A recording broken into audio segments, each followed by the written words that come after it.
Berdasarkan survei, hanya sedikit orang Kristen yang membaca Alkitab setiap hari.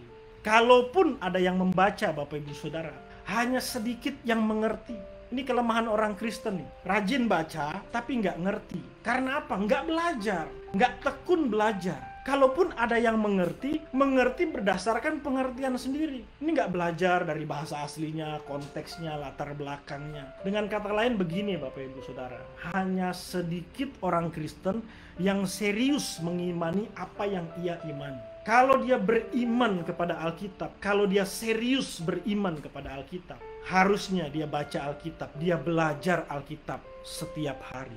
Kalau kita percaya Alkitab itu firman Allah, tidak ada kitab selain Alkitab yang murni kebenaran firman Tuhan, yang di dalamnya terdapat nasihat, teguran, janji Tuhan. Kalau kita serius mengimani ini Bapak Ibu Saudara, pasti kita mau tekun belajar Alkitab. Ini namanya bertekun dalam iman.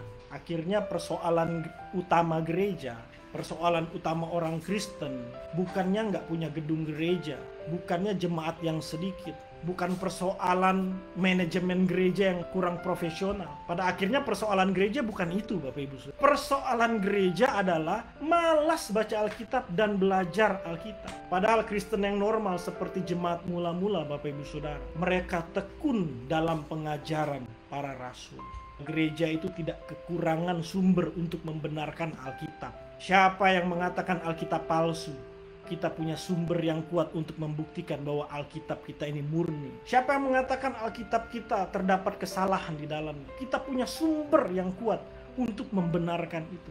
Kita tidak kekurangan sumber untuk membenarkan Alkitab, tapi gereja kekurangan orang untuk mempelajari Alkitab. Bagi kita yang sudah berkeluarga, modal utama yang kita wariskan kepada anak cucu kita adalah kebenaran firman Tuhan. Bapak Ibu Saudara mewariskan hidup sehat, mereka masih bisa sakit. Bapak Ibu Saudara mewariskan harta yang banyak, Alkitab katakan dimakan nyengat. Tapi kalau kita mewariskan kebenaran firman Tuhan sampai pada kekekalan,